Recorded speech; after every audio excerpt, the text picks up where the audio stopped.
ભારત માટે બહુ દુઃખદ દિવસ છે। તે દિવસે જ્યારે મોરબીમાં મચ્છુ 2 ડેમ તૂટ્યો હતો, એના કારણે પાણી વિસ્તારોમાં ભરાઈ ગયું હતું અને એના કારણે ઘણું નુકસાન પણ થયું હતું, માનવ મૃત્યુ પણ થઈ હતી। એ ખૂબ જ દુઃખદ ઘટના છે। એ ઘટના આપણી સ્મૃતિમાં હંમેશા રહે, કોઈના દ્વારા ભૂલાય નહીં। એ માટે દર વર્ષે આયોજન કરવામાં આવે છે રેલીનું, મહાનગરપાલિકાથી મણિમંદિર સુધી। આજે પણ એ આયોજન હતું અને એમાં તમામ જે સામાજિક આગેવાનો, રાજકીય આગેવાનો બધા જોડાયા હતા અને વહીવટીતંત્રનો પણ।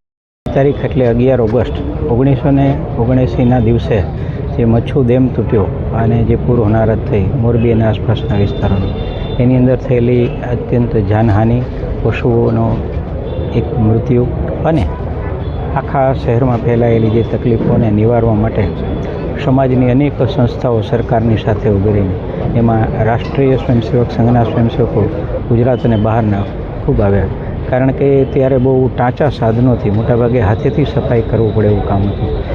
લાંબા સમયના અંતે ઘર, શેરી બધાનો કચરો સાફ કરવો, મૃતદેહોનો નિકાલ કરવો, કારણ કે એ સડી ગયેલા મૃતદેહોનો નિકાલ કરવો બહુ અઘરો હતો। એ જોઈને એ વખતે ચિત્રલેખાએ પણ પોતાના મુખપૃષ્ઠ ઉપર એવો નિકાલ કરતો ફોટો સ્વયંસેવકોનો છાપ્યો હતો। આ બધી સંસ્થાઓએ કરેલા કામને કારણે અને મોરબીની પ્રજાની એક જીજી વિષયના કારણે ફરી પુનઃ બેઠું થયું। આપણે ભગવાનને પ્રાર્થના કરીએ કે આવી પરીક્ષાઓ ન લે, દિવંગતોના આત્માને એક ખૂબ સારો આગળ અવતાર મળે એ માટેની પ્રાર્થના, અને ભવિષ્યની અંદર ક્યારેય જરૂર પડે તો આપણે પણ આસપાસના કોઈ વિસ્તારોમાં આવી સેવા કરવા જઈએ।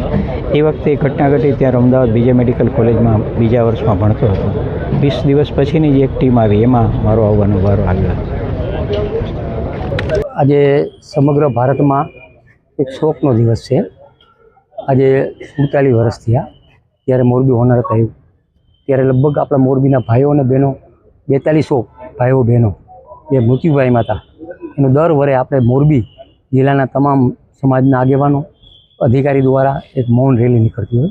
એના ભાગરૂપે 3:15 વાગે કોર્પોરેશનથી નીકળી અને મણિમંદિર પાસે એની શ્રદ્ધાંજલિ આપતા હોય। પણ આ ઇતિહાસ કાયમ માટે દુઃખનો છે। જે પરિવાર આજે 4200 પરિવાર જે ગુમાવ્યા છે એના કુટુંબને તો દુઃખ છે, પણ સમગ્ર મોરબીને અને સમગ્ર ગુજરાતને દુઃખ છે।